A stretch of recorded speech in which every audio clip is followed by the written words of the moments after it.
اور یہاں پر آپ یوں سمجھ لیں کہ ایک طوفان بدتمیزی ہم نے دیکھا جو 6 مارچ کو بھی ہوا، اس کے بعد بھی صورتحال ہمارے سامنے ہے، اور جو الزامات ایک دوسرے پر لگا رہے ہیں، انتہائی میں سمجھتا ہوں کہ پریشان کن صورتحال اس سینس میں یہ ہے کہ جن لوگوں نے قانون سازی کرنا ہے، جنہوں نے پاکستان کی عوام کو لیڈ کرنا ہے، جنہوں نے نمائندگی کرنی ہے، وہ ایک دوسرے پر جو ہے وہ انگلیاں بلکہ اٹھا رہے ہیں۔ سب سے بڑی حیرت کی جو بات ہے، جس کو کئی بار میں اپنے پروگرام کا حصہ بھی بنا چکا، وہ یہ ہے مقننہ، یعنی قانون سازی کرنے والے یا مقننہ کے لیے آپ آرڈیننس لائیں گے۔ جی دیکھیں وہ بڑا عجیب حیرت کی بات تھی۔ میں اس لفظ ڈیموکریسی کے حوالے سے تو آپ کے ساتھ ہوں، اتفاق کرتا ہوں، لیکن آج کا دن کیسے دیکھ رہے ہیں، کس کی طرف جاتا ہوا؟ آج اگر آپ نمبر گیم دیکھیں تو گیلانی مضبوط نظر آتے ہیں، لیکن اگر ہماری ہسٹری دیکھیں تو صورتحال کسی اور طرف بھی جا سکتی ہے۔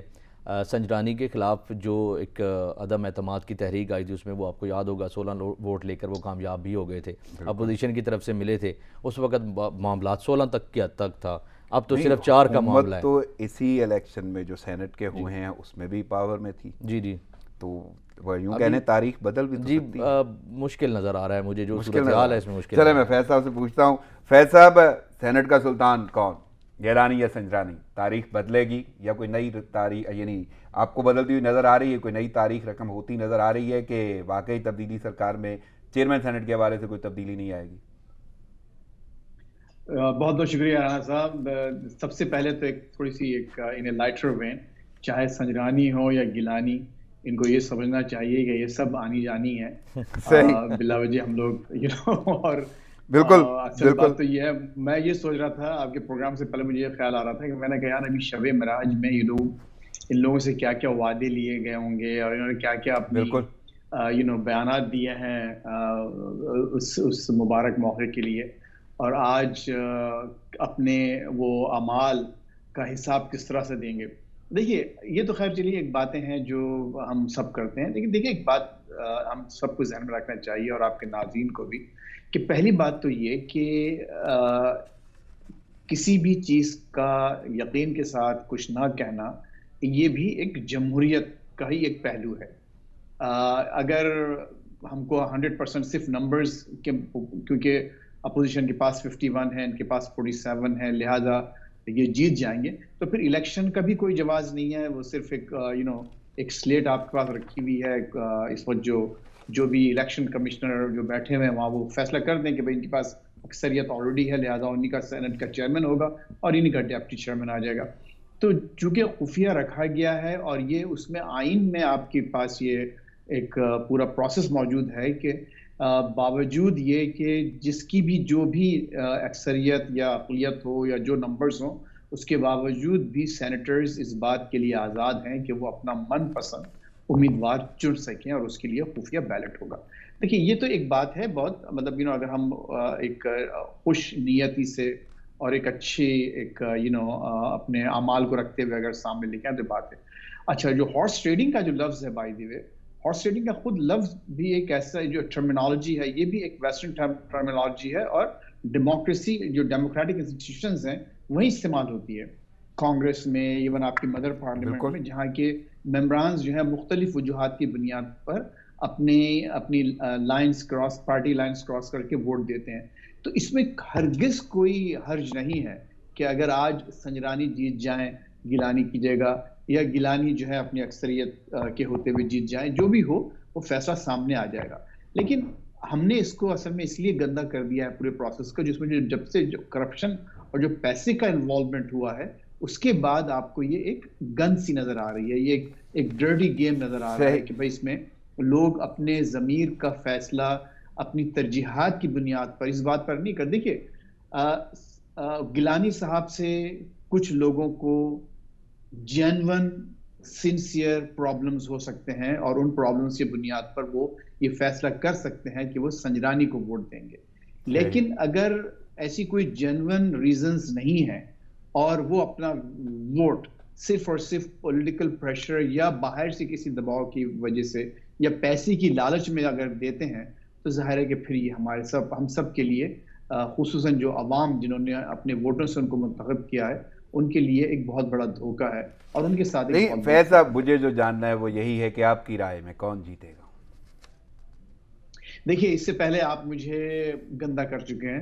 نہیں میں گیلانی اور میں نے صرف رائے پوچھی ہے, میں کوئی اتھینٹسٹی نہیں چاہتا, کوئی پروف یا ثبوت ایسا نہیں ہے, دعویٰ نہیں ہے, رائے ہے کہ وہ چاہے حقائق پہ مبنی ہو یا اپنی ہی, ویسے ہی آپ کی رائے ہوگی نا کہ میری نظر میں یہ جیتتا ہوا نظر آ رہا ہے.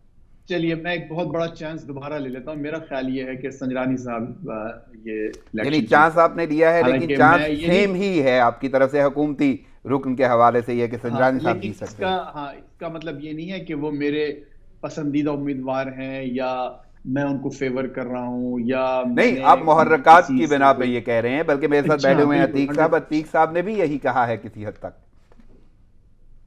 بالکل یہی بات ہے کہ جو حکمراں پارٹی جس طرح سے, دیکھیے پہلی بات تو یہ کہ یہ بات ذہن میں رکھی جائے کہ سنجرانی صاحب پی ٹی آئی کے امیدوار نہیں ہیں, وہ پی ٹی آئی کے آدمی نہیں ہیں, یہ ہم جانتے ہیں. امیدوار سے مراد میری, میں شاید اس کو دوبارہ ریفریش کروں, وہ صرف پی ٹی آئی کے امیدوار نہیں, وہ ان کا ایک بیک گراؤنڈ ہے. اچھا دوسری بات یہ کہ آج جو بہت خبر بلکہ کل سے چل رہی ہے, وہ جو بلاول بھٹو صاحب نے جو بیان دیا کہ 3 سال پہلے انہوں نے وعدہ کیا تھا کہ وہ جب جیت جائیں گے تو پیپلز پارٹی شامل کر لیں گے انہوں نے, لیکن وہ اپنے وعدے سے منحرف ہو گئے. تو ظاہر ہے کہ وہ ایک ہسٹری ہے پوری ان کی, اور ایک ایسا شخص جو اتنا نیویگیٹ کر کے یہاں تک پہنچا ہو, وہ بلا وجہ نہیں پہنچا ہے. وہ ذرا اپنی ہر طرح سے, اور پھر ان کی اپنی ویڈیو بھی سامنے آ گئی ہے, وہ بھی آپ ہمارے ناظرین غالباً سوشل میڈیا پر دیکھ چکے ہیں کہ وہ خود اپنے بارے میں اور اپنے کرم فرماؤں کے بارے میں کیا فرما رہے ہیں. تو جو تمام کیا کہتے ہیں حالات و واقعات و شواہد کی بنیاد پر میں یہ پیشن گوئی کر سکتا ہوں کہ سنجرانی صاحب غالباً آج یہ عہدہ جلیلہ پر جیت سکتے ہیں دوبارہ. چلیں لیٹس سی, وہ تو حالات اور وقت بتائیں گے کہ کون جیتتا ہے کون ہارتا ہے, لیکن رائے کے حوالے سے آپ بھی یہ کہتے ہیں سنجرانی صاحب جیتیں گے, اور عتیق صاحب پہلے کہہ چکے ہیں. لیکن میں مزید تھوڑا آگے بڑھتا ہوں. عتیق صاحب, ایوان بالا کا اجلاس جو ہے وہ طلب کر لیا گیا ہے آج 10 بجے, وہ اور 9 منتخب سینیٹرز حلف بھی اٹھائیں گے, اور اس کے ساتھ ساتھ ووٹنگ ہوگی چیئرمین سینٹ اور ڈپٹی چیئرمین سینٹ کے حوالے سے. سینیٹر سید مظفر شاہ پریزائڈنگ افسر ہوں گے. آج کی ایوان کی گہما گہمی آپ کو کیا لگ رہی ہے؟ یہ تو ووٹنگ کے لیے ہے, ورنہ ایوان کی گہما گہمی کیا ہوتی میں آپ کو پوچھتا یہی کہ ہنگامہ آرائی کیسی لگ رہی ہے, لیکن ہو کچھ بھی سکتا ہے.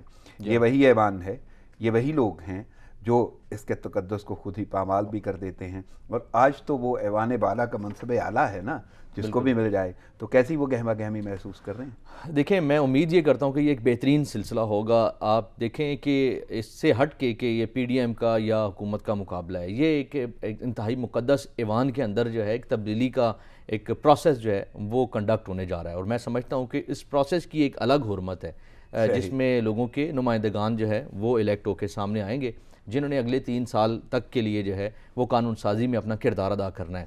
اور ایک جملہ بڑا کامن بولا جاتا ہے کہ تقدس کا اس کا تقدس پامال ہو گیا, ایوان کا تقدس پامال ہو گیا. آپ کو کیا لگتا ہے آج کچھ تقدیس کے منظر نظر آئیں گے یا بس؟ میرا خیال ہے کہ آج تقدیس کو جو ہے وہ ملوز خاطر رکھا جائے گا, اہمیت دی جائے گی. جی اہمیت دی جائے گی. اس کی وجہ یہ ہے کہ اس میں جو کچھ 6 تاریخ کو ہو چکا ہے پیچھے, وہ انتہائی میں سمجھتا ہوں کہ قابل مذمت تھا, اور اس پہ مذمت بھی کی. ساتھ ہی ایڈ کر دوں وزیر اعظم کا بیان, انہیں بڑا یقین ہے, وہ کہتے ہیں سینٹ میں حکومت کامیاب ہوگی. آپ کو لگتا ہے یعنی کون سے ایسے محرکات نظر آتے ہیں کہ اس کے بالکل نمبر آف ریزنز ہیں اس کے پیچھے. سب سے بنیادی تو آپ یوں سمجھ لیں کہ حکومت کا معاملہ ہے, دوسرا سنجرانی صاحب کی شخصیت ہے, تیسرا ان کے لوگوں کے ساتھ بہت اچھی کوآرڈینیشن ہے. آپ نے ایک جملہ بولا نمبرز آف ریزن, جی مجھے تو نمبرز ہی پورے نہیں نظر آتے. باقی نمبر دیکھیں نا, ریزنز کی میں نے بات کی, میں نے نمبرز تک نہیں رہا, میں ریزنز تک چلا گیا ہوں. یعنی نمبرز تو ہیں, یعنی اس کا تو میں کہہ سکتا ہوں, لیکن ریزنز کے نمبر کتنے ہیں وہ میں نہیں. دیکھیں نمبر لاسٹ ٹائم جب میں ان کے خلاف, میں پہلے ذکر کیا کہ 16 ووٹ انہوں نے حاصل کر لیے تھا, اب تو صرف 4 کا معاملہ ہے, اور وہ 4 ایسے ہیں کہ جن کا یوں سمجھ لیں کہ اختلاف جو ہے وہ پی ڈی ایم کے ساتھ بھی ہو سکتا ہے, پی ڈی ایم کے جو نظریات ہیں یا جن معاملات کو پی ڈی ایم لے کے چل رہی ہے ان کے ساتھ بھی اختلاف ہو سکتا ہے, پی ڈی ایم کی طرف سے جو نامزد کیے گئے امیدوار ہیں ان کے ساتھ بھی ان کا اختلاف ہو سکتا ہے, پی ڈی ایم کے اندر شامل جو جماعتیں ہیں ان کے ساتھ بھی اختلاف ہو سکتا ہے. نہیں, میں اگر ایک بڑا آسان سا جملہ پوچھوں کہ یہ اختلاف کس کا ہو سکتا ہے, آزاد امیدواروں کا یا باقیوں کا بھی, کوئی پارٹی والوں کا بھی ہے؟ دیکھیں اس میں دونوں شامل ہیں. جو پی ڈی ایم کا حصہ ہیں, میرا جو کہنا ہے وہ یہ ہے کہ پی ڈی ایم کا جو بھی حصہ ہے, آپ دیکھ لیں ابھی کچھ گزشتہ دنوں سے کچھ خبریں اس طرح سے آ رہی ہیں کہ 1-2 جماعتیں جو ہے وہ پی ڈی ایم کی باقی جماعتوں سے سپیڈ میں جو ہے وہ لگا کر آگے چل رہی ہیں. ایک دو جماعتوں کو اسپیڈ بریکر جو ہے وہ پریشان کر رہا ہے, کچھ آگے چلی گئی ہیں. تو یہ درمیان میں جو گیپ میں رہنے والے لوگ ہیں, انہوں نے اب یا پیچھے رہنا ہے یا آگے چلنا ہے. اگر وہ آگے کی طرف جائیں گے تو وہ پھر سنجرانی کی کامیابی میں اپنا کردار ادا کریں گے. یہ معاملات ہیں. صحیح, یعنی آپ کو لگتا ہے کہ اختلافات کوئی نہ کوئی ہیں اندر موجود ہیں, اور اس کا اثر آپ کو شام کو نظر کریں گے. اس کا اثر آپ کو شام کو. چلے میں فیض صاحب سے پوچھ لیتا ہوں. فیض صاحب, پہلی بات تو یہ ہے کہ ایوان بالا کا تقدس, آج وہ مناظر ہمیں دیکھنے ہیں کہ کوئی تقدیس کا عنصر وہاں پہ نظر آتا ہے یا نہیں, کیونکہ آج گہما گہمی ہوگی, ووٹنگ ڈالی جائے گی, سینیٹرز حلف اٹھائیں گے, ووٹنگ ہوگی, اور یہ چیئرمین سینٹ اور ڈپٹی سینٹ کے حوالے سے ووٹنگ ہے, اور ساتھ میں وزیر اعظم کو یقین ہے کہ صادق سنجرانی جو ہیں یا حکومت جو ہے وہ کامیاب ہوگی. کیسے دیکھ رہے ہیں یہ ساری صورتیں؟ دیکھیے, وہ جو جہاں تک تقدس کی بات آپ نے کی ہے رانا صاحب, تقدس تو اتنی بار اس ایوان کا پامال ہو چکا ہے کہ میں نہیں سمجھتا کہ اب اس میں مزید کسی پامالی کی گنجائش ہے. پامالی مزید وہاں ہوگی جہاں کوئی چیز موجود ہو. تو وہ تقدس تو کم از کم عوام کی نظر میں, مجھ جیسے کامن مین کی نظر میں پارلیمنٹ کا نہیں رہا جو کہ ہونا چاہیے. اب لوگ ٹھیک ہے, ویسٹرن کنٹریز میں چونکہ ٹریڈیشنز اور روایات اور ایک اس کا جو بیک گراؤنڈ ڈفرینٹ ہے, تو پھر بھی ایک تھوڑی بہت وہاں رسپیکٹ دی جاتی ہے ان ایوانوں کو. لیکن چونکہ پاکستان کا اپنا ایک مخصوص ماحول ہے, ساؤتھ ایشیا میں ہم جانتے ہیں کہ چونکہ ہم ایک طویل عرصے کلونیلزم کا شکار ہوتے ہوئے آئے ہیں, تو ہم ان اداروں کو ہم نے ہمیشہ ایک ویسا نہیں سمجھا جیسے کہ ایک جمہوری ممالک میں, جمہوری معاشروں میں سمجھا جاتا ہے. اور پھر اس پر سونے پہ سہاگا بلکہ مرے پہ سو درے, یہ کہ وہاں پر جو حرکات کی جاتی ہیں اور جو سکنات بھی کی جاتی ہیں, حرکات و سکنات, تو اس کے بعد تو تقدس تو ہے ہی نہیں. تو لہذا اس کی پامالی کا کوئی امکان نہیں ہے. آپ دیکھیے کہ جس طرح سے باقاعدہ گالی گلوچ سے لے کے ہر چیز ہاتھا پائی سب کچھ ہو چکا ہے. اچھا, اب ان کا جو اعتماد ہے ہمارے پرائم منسٹر کا صاحب کا, دیکھیے میں نے اس سے پہلے عرض کیا, اور یہ ایک کھلا راز ہے, اس میں میں کوئی نئی بات نہیں بتا رہا آپ کے ناظرین کو. سب جانتے ہیں کہ سنجرانی صاحب کو پی ٹی آئی نے جو نامنیٹ کیا ہے وہ پی ٹی آئی کے آدمی نہیں ہے. وہ 5 سال تک تو ہمارے گیلانی صاحب کے تحت کام کر چکے ہیں پرائم منسٹر ہاؤس میں ایک سیل کے سربراہ کے طور پر, اور اس سے پہلے جو تھے غالباً کسی اور ان کے ساتھ تھے, غالباً نواز شریف صاحب کے ساتھ بھی رہ چکے ہیں وہ. تو وہ پی ٹی آئی کے آدمی نہیں ہے. ہاں, وہ ایک ایسے ممبر کے طور پر, ایک ایسے سینیٹر کے طور پر, ایک ایسے لیڈر کے طور پر ابھر کر آئے ہیں. ایک تو یہ کہ بلوچستان سے تعلق ہونے کی بنیاد پر ان کو وہ ایک یہ سمجھا جاتا ہے کہ وہاں پر جو اس وقت جو ایک احساس محرومی ہے اس صوبے کا, اس کو دور کیا جائے, اور اس کے ایک ایسی شخصیت جو کہ ایک بے ضرری سی شخصیت ہے جو پاورز ہیں آس پاس کی جو ان کو کہتی ہیں وہ کر دیتی ہیں. اور ایک اچھا انہوں نے, میرا خیال ہے کہ ایک نسبتاً اچھی طرح سے سینٹ کو چلایا ہے چیئرمین کے طور پر. لیکن فیض صاحب, ایک بڑا باریک سا نقطہ ہے, بڑا باریک نقطہ ہے جو مجھے آپ سے پوچھنا ہے. پہلی بات تو یہ کہ وہ پی ٹی آئی کے ممبر نہیں ہیں, وزیر اعظم بھی جانتے ہیں اور کسی حد تک آپ بھی جانتے ہیں, اور آپ کی رائے میں بھی اور وزیر اعظم کا یقین بھی یہ بتاتا ہے کہ وہی جیت جائیں گے. اس جیت میں کیا یہ پی ٹی آئی کے ممبر نہ ہونا ہی اہم ہے؟ اور اگر نہیں اہم اور بلوچستان کا ٹچ آپ کو اہم نظر آتا ہے تو پھر باقی اراکین جو ہیں حکومتی سینیٹرز, کیا وہ بھی اس پہ اعتماد کریں گے؟ دیکھیے اس میں یہ دیکھیے اس میں کوئی بات ہم کو, اب تو خیر کھل کر بات کر سکتے ہیں, ہم کہے جاتی ہے باتیں. وہ سنجرانی صاحب اسٹیبلشمنٹ کے امیدوار ہیں, ان کو پوری طرح سے اسٹیبلشمنٹ کی سپورٹ حاصل ہے, اور اس کی کئی وجوہات ہیں. میں نہیں سمجھتا کہ اگین دیکھیے, میں بالکل اس کو ایک بہت ہی انڈیپینڈنٹ ایک تجزیہ کار کے طور پر اس کو پیش کرنے کی کوشش کر رہا ہوں. گیلانی صاحب کا بیگیج ہے, وہ کچھ معاملات میں بھلے آدمی کے طور پر مشہور ہیں, سافٹ اسپوکن ہیں, لیکن ان کا بہت بیگیج بھی ہے پیپلز پارٹی کے ساتھ ہونے کی وجہ سے. وہ اپنی وزارت عظمیٰ کے کہتے ہیں کہ انہوں نے اچھا اپوزیشن وغیرہ کے ساتھ اچھا کیا تھا, لیکن ان کے ساتھ کچھ ایسے واقعات جڑے ہوئے ہیں, کرپشن کے کچھ معاملات ہیں, کچھ ذاتی ان کے معاملات ہیں کہ جو سینیٹرز ہیں جو ووٹ دیں گے ان کو اس کا اچھا خاصا ادراک ہے. صحیح, یعنی آپ کو لگتا ہے کہ ان باتوں کی وجہ سے نتائج متاثر ہو سکتے ہیں. جیسے ابھی عتیق صاحب نے بھی یہ فرمایا ابھی کہ یہ کوئی ضروری نہیں ہے کہ یہ کوئی صرف کرپشن کی بنیاد پر PDM سے لوگوں کو اور ان کے کینڈیڈیٹ سے لوگوں کو جینون شکایات ہیں. چلیں اس اور پہ اس بھی کی ایک نقطہ بنیاد ہے پر جس پہ میں معاملہ آپ سے آگے پیچھے ڈسکشن ہو سکتا کروں گا، ایک اور نقطہ ہے، لیکن اس سے پہلے میں ذرا عتیق صاحب سے پوچھوں گا. عتیق صاحب، وزیر اعظم نے 9 منتخب سینیٹر سے کہا ہے مکمل توجہ عوامی مفاد کی قانون سازی پر ہوگی. دورانیہ تو اچھا خاصا گزر گیا، قانون سازی بھی کوئی نہیں ہوئی. اب یہ باقی کے دورانیے میں کون سی ایسی چیز انہیں متاثر کر رہی ہے، یا وہ کون سی چیز ہے جو ان کے سینیٹرز کو متاثر کر دے گی قانون سازی کے حوالے سے، اور قانون سازی ہو پائے گی کیسے؟ اس یقین کو کیسے بیان کریں گے آپ وزیر اعظم؟ مجھے تو خیر اس پہ نہ یقین ہے نہ اس پہ امید ہے کہ اچھا، ایک بہت بڑا معاملہ جو ابھی سینٹ الیکشن کا ہی تھا اس پہ جو قانون سازی کرنی چاہیے تھی وہ انہوں نے 2.5 سال میں نہیں کی. جس وقت سورن ان کیا ہے PTI جماعت آئی ہے جب حکومت میں، تب سے لے کر اب تک یہ سارے معاملات کرپشن کے چاہے ہوں، چاہے سینٹ کے الیکشنز ہوں، چاہے اوپن بیلٹنگ کا ذکر ہو، یا دیگر جو معاملات ہوں جن کو لے کے PTI سامنے آئی تھی، اب تک اس حوالے سے تو کچھ کر نہیں سکی. جو قانون سازی ہونی چاہیے تھی اس کو دیکھ لیں کتنے بل پیش ہوئے اور کتنے آرڈیننسز پیش ہوئے، ان کو آپ جو ہے وہ ان کو کمپیریزن کر لیں. پھر آگے 2.5 سال تو اور زیادہ مشکل ہے. جو ان کا ہنی مون پیریڈ تھا اس میں یہ کچھ کر نہیں سکے، اب آگے تو ہر گزرتا دن ان کے لیے پریشانی لا رہا ہے. تو ایسی صورت حال یہ صرف وہی جو کہنے کی باتیں یہ کہنا، اور ان کو جو ہے زمانی طور پہ پیلی دعوے ہیں یا باتیں ہیں، یا شاید اپنے ووٹ بینک کے پوائنٹ آف ویو سے. ووٹ بینک کا بھی اس سے کوئی ڈائریکٹ نہیں. میں سمجھتا ہوں کہ دیکھیں نا، آپ جو ممبر ہیں پارلیمنٹ کے، انہوں نے کتنی ایفرٹس کی ہیں، یا سینیٹرز نے کتنی ایفرٹس کی ہیں. سینٹ کا جو کردار ہے، اس کا جو اصل کام ہے، اس کی جو اصل روح ہے، اس پر کتنے لوگوں نے عمل درآمد کیا ہے، کتنا کام ہوا ہے اس میں. تو یہ صرف کہنے سننے کی باتیں ہیں، اس کے آگے آپ یوں سمجھ لیں کہ پریکٹیکلی کچھ بھی نہیں ہے، نہ آج ہوا ہے نہ مجھے آگے امید ہے. فیض صاحب، آپ کو کیا لگتا ہے؟ وزیر اعظم کہہ رہے ہیں اپنے سینیٹرز کو کہ مکمل توجہ سے عوامی مفاد کی قانون سازی ہوگی کیا؟ نہیں، مشکل لگتا ہے. اور جیسے بالکل میں ان سے، ہمارے معزز مہمان دوست سے میں اتفاق کرتا ہوں. اس کی وجہ یہ ہے، دیکھیے اصل میں ہوا یہ رانا صاحب کہ جب عمران خان صاحب اقتدار میں تشریف لائے تو باوجود اس کے کہ وہ ایک اکثریتی پارٹی نہیں تھے، ان کے پاس سادہ اکثریت بھی نہیں تھی، لیکن ان کو جس انداز سے لایا گیا اور انہوں نے اپنے آپ کو جس طرح سے پیش کیا، ایسا لگتا تھا کہ وہ لینڈ سلائڈ ایک وکٹری لے کے اور جیت لے کے اقتدار میں تشریف لائے ہیں. اور انہوں نے پھر بیہیو بھی ایسا کرنا شروع کر دیا کہ جیسے وہ اب اپوزیشن جو ہے didn't exist at all، اور وہ جو ہیں all in all اس کی انچارج ہیں پوری گورننس کے.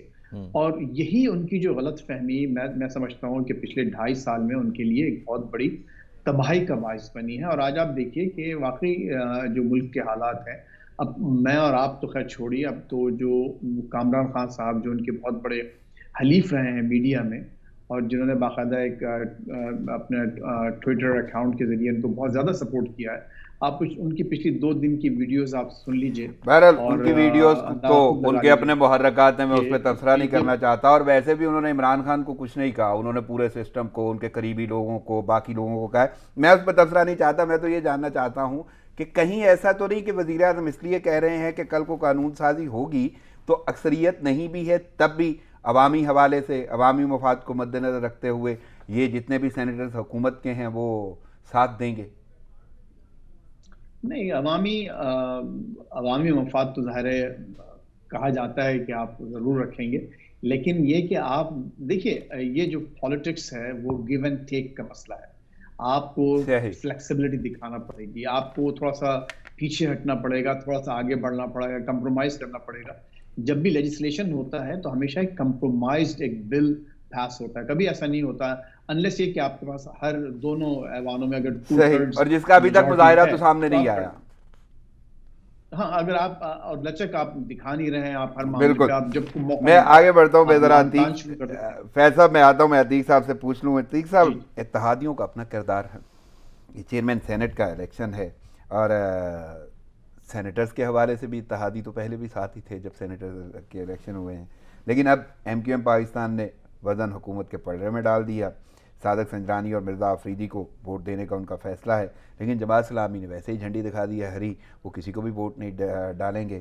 تو ساتھ میں قافلی کی اگر بات کرتے ہیں، انہوں نے بھی صادق سنجرانی کی حمایت کی ہے، اور سازشوں کا ڈٹ کر مقابلہ کرنے پر اتفاق ہوا ہے. وزیر اعلیٰ پنجاب اور اسپیکر پنجاب اسمبلی میں اتحادی ہیں، لازم بات ہے. لیکن یہ ساری کی ساری جو یوں کہہ لیں کہ اکٹھ ہے یہ سارا اتفاق ہے، کیا آپ کو لگتا ہے کہ یہ نمبر گیمز پہ کوئی اثر انداز ہوتا ہے، اس سے کوئی فائدہ ہو جائے گا؟ دیکھیں یہ مفادات کی محبتوں کے سلسلے ہیں صحیح، جو اسی طرح سے چلتے رہیں گے. جہاں سے کسی کو کچھ حاصل ہوگا، آپ دیکھ لیں کاف لیگ کے پاس ایسے نمبر مفادات کو آپ محبت کہتے ہیں؟ مفادات کی محبتوں کا سلسلہ میں نے اسی لیے مفادات کی محبتوں کا یہ بس ٹھیک ہے. تو آپ دیکھ لیں کہ جو پنجاب میں صورتحال نمبرز ہیں کاف لیگ کے پاس اور جو کچھ وہ انجوائے کر رہے ہیں، آپ اس کا کمپیریزن کر لیں. جو ایم کیو ایم کے پاس صورتحال ہے، پیپلز پارٹی نے بہت زیادہ کوشش کی ہے، ان کو سینیٹرشپ 2 سینیٹرز کی انہوں نے آفر کی، ادروائز بھی ان کو وہاں پر وہ حکومت میں سندھ میں اس کے علاوہ ان کو بہت زیادہ آفرز کی، لیکن انہیں ظاہر ہے جب انہوں نے وہ کہتے ہیں نا کہ اس کا وزن کیا ہے تو انہیں صورتحال جو ہے وہ اس طرف بہتر نظر آئی ہے، اور آگے کی جو امیدیں ہیں وہ بھی انہیں جو ہے وہ یقین سے ان کو وعدہ کیا گیا. نہیں یہ جو محبتوں کے سلسلے ہیں، میں میں مفادات کے جی فیصل، میں عتیق صاحب میں آپ سے پوچھنا چاہ رہا ہوں کہ واقعی ایم کیو ایم نے کچھ وزن کیا ہے، کچھ چیزیں دیکھی ہیں؟ جی نہیں جی ابھی تک انہوں نے اعلان تو کر دیا ہے پلڑے کے حوالے سے. ان کا فیصلہ کا کسی ایک واضح ایک منطقی بحث کا نتیجہ ہے آپس میں، یا ان کو صرف کہہ دیا گیا کہ بھائی آپ کو اس طرف نہیں اس طرف جانا ہے؟ یہ آپ مجھ سے فیض صاحب بڑا بہتر سمجھتے ہیں. ظاہر ہے اس کی میں نے پہلے ہی کہا تھا کہ مفادات کی محبتوں کے سلسلے کے تحت یہ سارے معاملات چل رہے ہیں، تو انہیں ظاہر ہے. فیض صاحب میں تو آپ سے بھی جاننا چاہوں گا، یہ اتحادیوں کی محبتوں کے سلسلے، مفادات کے سلسلے ویسے ہی چھوڑ دیں، اگر محبتوں کے سلسلے بھی ہیں تو پنجاب میں جب سینٹ الیکشن تھا وہ اتنی خاموشی سے کیسے طے پا گیا؟ اس وقت وہ پی ٹی آئی اور اتحادی ان کی محبتیں اور اسپیشلی کاف لیگ کے جو سینیٹر ان کا منتخب ہونا، وہاں پہ وہ اتفاق اور وہ محبتیں اور وہ سارے سلسلے وہ کدھر چلے گئے؟ اب تو سب نے حمایت کا اعلان کیا. ہمارے بچپن میں محلے میں ایک چرواہا بکریاں چرانے آتا تھا جو ہماری بکریاں لے جاتا تھا. صحیح.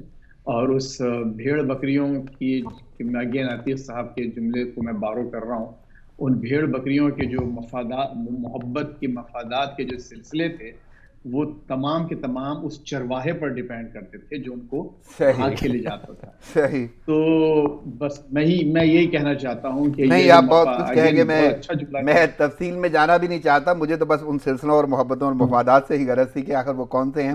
میں مزید آگے بڑھتا ہوں، بلکہ آپ سے ہی فیصلہ پہلے میں بات پوچھتا ہوں. مریم نواز کا لیگی سینیٹرز کو کال آنے پر ٹویٹ، لیگی سینیٹر حافظ عبدالکریم نے تصدیق کر دی، کہتے ہیں صادق سنجرانی کی حمایت کرنے کی کالز آ رہی ہیں. اور شاہد خاقان عباسی نے حکومت پر چیئرمین سینٹ کا یہ جو ہے الیکشن اس کو متنازع بنانے کا الزام لگایا ہے. لیکن اسی کے ساتھ میں دوسری ہیڈ لائن بھی آپ کے سامنے رکھ دیتا ہوں جس میں یوسف رضا گیلانی کہتے ہیں ہمیں کالز نہیں آئیں، ابھی تک اسٹیبلشمنٹ غیر جانبدار نظر آ رہی ہے، انشاءاللہ کامیابی ملے گی. پی ڈی ایم کا اپنا ایک اتحاد ہے، یعنی اپوزیشن کا اپنا ایک اتحاد ہے، اور اتحاد کے بیانیے میں اتنا اختلاف ہے، اس کو کیسے دیکھ رہے ہیں؟ دیکھیے یہ بہت واضح فرق رہا ہے شروع سے، جب سے پی ڈی ایم بنی ہے. پیپلز پارٹی نے ہمیشہ اپنے آپ کو مڈل آف دا روڈ رکھا ہے، ایز اے ماڈریٹ پارٹی سامنے آئی ہے، اور تھوڑا آؤٹ ان کی ہسٹری یہی ہے، اور انہوں نے کوئی بھی ایکسٹریم پوزیشن لینے سے اعتراض کیا ہے. It's a good thing. اس کے برخلاف اگر آپ دیکھیں کہ پی ایم ایل این کے پاس جو ان کی وسطی پنجاب میں جو قوت ہے اور پنجاب میں اوور آل جو قوت ہے، اس کی بنیاد پر ان کا جو رویہ ہے بہت زیادہ جارحانہ ہے.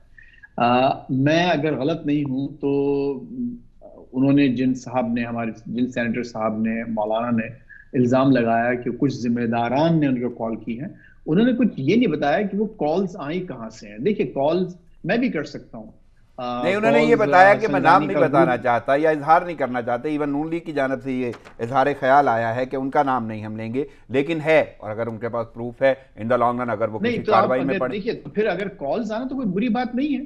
کالز آنا تو ظاہر ہے کنونسنگ تو ہوگی نا، اس میں باقاعدہ ایک کیمپیننگ چل رہی ہے، ایک سیکرٹ بیلٹ پہ الیکشن ہو رہا ہے. لیکن اگر آپ سمجھتے ہیں کہ آپ کے پاس کالز آئی ہیں، آپ کے پاس، انہوں نے ریکارڈ تو ضرور بتا دیا اس کا کہ دیکھیے اتنے بج کر اتنے منٹ پر یہ کال آئی، لیکن اگر باقی اگر آپ اتنا کھیل رہے ہیں پھر کھل کے کھیلیں. ان ریکارڈ اگر آپ نے ان کالز کو ریکارڈ کیا ہے تو آپ ان کو سامنے لے کے آئیں. یعنی یہ وقت سے پہلے جان بوجھ کے بھی کوئی پروپیگنڈا کیا جا سکتا ہے. اگر دیکھیں، اگر ایک غیر جانبدار مبصر کے طور پر اگر آپ دیکھیں تو میں صرف اس وجہ سے کہ یہ شاہد خاقان عباسی صاحب کہہ رہے ہیں یا مولانا صاحب یہ بات کہہ رہے ہیں، سینیٹر صاحب، تو میں ان کی بات پر یقین کر لوں تو یہ جو ہے بہرحال ایک بہت بڑی بات ہے. لیکن یہ اس سے زیادہ جو سنگین بات نون لیگ کی طرف سے سامنے آئی ہے وہ مریم نواز کو جو دھمکی دی گئی ہے وہ ایک بہت بڑا سنگین معاملہ ہے. اور انہوں نے یہ کہا کہ نہ صرف یہ کہ ان کو باقاعدہ ہٹانے کی اسمیش کرنے کی دھمکی دی گئی بلکہ ان کو گالیاں بھی دی گئی. لیکن اب یہ اگر جب اس حد تک جا کے اور پھر ان کے والد صاحب نے باقاعدہ ایک بیان دیا اور لوگوں کو باقاعدہ ذمہ داروں کا نام بھی لیا انہوں نے, تو اب یہ چاہیے کہ وہ بھی کھولیں معاملہ, کہ بتائیں کہ بھئی کال کس نے کی. میرے خیال میں وہ معاملہ تو کھلے گا, لیکن میں اگر تھوڑا سا مزید آگے جاؤں تو پھر گیلانی صاحب کے جو جملے ہیں وہ کس سینس میں آپ دیکھتے ہیں کہ نہ تو کوئی کالز آئی ہیں, اور ویسے بھی ان کا یہ کہنا ہے کہ اسٹیبلشمنٹ جو ہے ابھی تک غیر جانبدار ہے. گڈ کاپ بیڈ کاپ کا چل رہا ہے سلسلہ. اور جیسے میں نے اس سے پہلے عرض کیا آپ کو کہ آپ کو ایک باوجود اس کے کہ پی ڈی ایم کا ایک کہنا یہ ہے کہ ان کے درمیان کوئی اختلاف نہیں, یہ واضح طور پر اختلاف کے سامنے ایک طرف آپ یہ کہہ رہے ہیں کہ کوئی کہیں سے کوئی انٹرونشن نہیں ہو رہی ہے, اور دوسری پارٹی جو ایک اور میجر پارٹی ہے اس کی وہ کھل کر الزام لگا رہی ہے. چلے میں ذرا عتیق صاحب سے بھی پوچھ لوں, بلکہ دھمکیاں دی جا رہی ہیں قتل کی. میں عتیق صاحب سے پوچھ لوں. عتیق صاحب, آپ نے حکمران جماعت کے مفادات کی محبتوں کے سلسلے بیان کیے ہیں, میں ذرا اپوزیشن کے اتحاد کے محبتوں کے سلسلوں پہ بات کرنا چاہوں گا کہ اتنا اختلاف.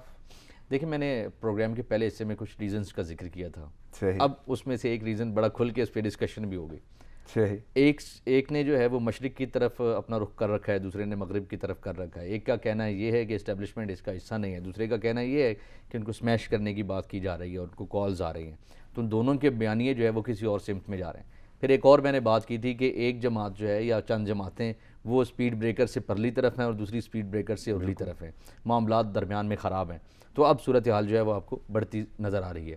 تو یہ میں سمجھتا ہوں کہ جو اس کے اندر کے اختلافات ہیں ان کا بھی نتیجہ جو ہے وہ شام کو آپ کو نظر آ جائے گا. اور پھر اس کے بعد کی جو صورتحال ہے, ایک طرف ایگریشن. میں اگر بڑا اس کو مختصر بھی کر دوں تو آپ کو کیا لگتا ہے کہ یہ جتنے بھی اختلافات ہیں, آپ کو نہیں لگتا چیئرمین سینٹ کا الیکشن جو ہے وہ کتنی اہمیت کا حامل ہوگا پی ڈی ایم کے لیے؟ اور اگر انہی اختلافات کے باعث اس میں کوئی تبدیلی آتی ہے ایسی کہ ان کا کینڈیڈیٹ نہیں جیت پاتا, تو یہ تو اچھا خاصا یہ پی ڈی ایم کے حوالے سے بڑا اپسیٹ نہیں ہو جائے گا؟ جی پی ڈی ایم کے اکثریت ہوتے ہوئے بالکل درست بات ہے, لیکن پی ڈی ایم کے حوالے سے کامیابی کس کو حاصل ہو رہی ہے؟ کون مسلسل جو ہے وہ گین کیا جا رہا ہے مومنٹم, اور کون جو ہے وہ مسلسل کچھ نہ کچھ لوز کیا جا رہا ہے؟ یہ دونوں چیزیں آپ نے دیکھنی ہیں اور پی ڈی ایم کے اندر دیکھنی ہے. کوئی ان کا میوچل یوں سمجھ لے کہ ایسا ایگریمنٹ تو ہے کوئی نہیں کہ ہر صورت اس پر عمل درآمد ہوگا. جہاں پر مفادات کی محبتوں کا سلسلہ جو ہے وہ دراز ہو جائے گا یا کسی کی جو آپ یوں سمجھ لیں کہ جو ریکوائرمنٹس ہیں وہ پوری ہو جائیں گی, تو وہاں پر شاید یہ اتحاد جو ہے وہ بیچ چوراہے میں ہنڈیا پھوٹ جائے. اور یہ ذکر بہت دفعہ کر چکے ہیں فیض صاحب, آپ کا وہی جملہ آج عتیق صاحب نے دوبارہ دہرایا, میں نہیں دہرانا چاہتا تھا کیونکہ آپ بار بار مجھے کہہ دیتے ہیں کہ میں منہ پہ مار رہا ہوں, ایسی کوئی بات نہیں ہے, لیکن وہ ریئلٹی ہے. دیکھیے بالکل صحیح کہا آپ نے. دیکھیے اتحاد کا جہاں تک اس کا جو ایک اوریجنل جو ایک ان کی جو ایک پرومسز تھے اور جو یہ کرنا چاہتے تھے, جو انہوں نے ٹائم لائن دی تھی, جو روڈ میپ دیا تھا, وہ تو ظاہر نہیں کر پائے اب تک. تو اگر آپ اس صورتحال کے لحاظ سے دیکھیں تو یہ اتحاد اس طرح سے کامیاب نہیں رہا. اب انہوں نے یہ کیا ہے کہ یہ ہر نئے موڑ پر ایک نئی اپنا ایک نیا گول سیٹ کر لیتے ہیں. اب اس دفعہ جیسے ان کا گول یہ ہے کہ ہر حالت میں ان کو گیلانی صاحب کو جتانا ہے, اور یہ سمجھتے ہیں کہ اس سے آپ کی اتحاد کو ایک سیل ملے گی, ایک اس کو اور مزید سرٹیفائی ہوگا ایز اے گڈ اتحاد. لیکن آپ یہ دیکھیے اگین بات ہمارے دوست بالکل صحیح کہہ رہے ہیں کہ یہ کیا ضروری ہے کہ خود مسلم لیگ نون, نواز شریف صاحب کی پارٹی جو کہ یوسف رضا گیلانی صاحب کو وزارت عظمیٰ سے ہٹانے میں جنہوں نے بہت اہم کردار ادا کیا تھا, وہ دوبارہ ان کو سینٹ کا چیئرمین بنانے میں کیا پوری طرح سے کیا پوری پارٹی واقعی آن بورڈ ہے؟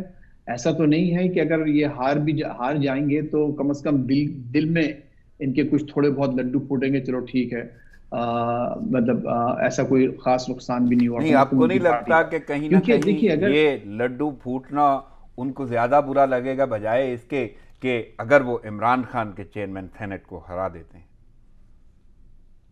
دیکھیں عمران خان کے سینٹ کے چیئرمین, اچھا اگین دیکھیں ان کے لیے جو اس وقت جو مسلم لیگ نون کے لیے چاہے سنجرانی ہو یا گیلانی ہو، گیلانی کی جیت ان کے لیے سمبولک ہے، علامتی ایک علامت کے طور پر ان کی فتح ہوگی کہ ہاں انہوں نے اتحاد میں رہتے ہوئے ایک حکمراں پارٹی کے امیدوار کو ہرا دیا۔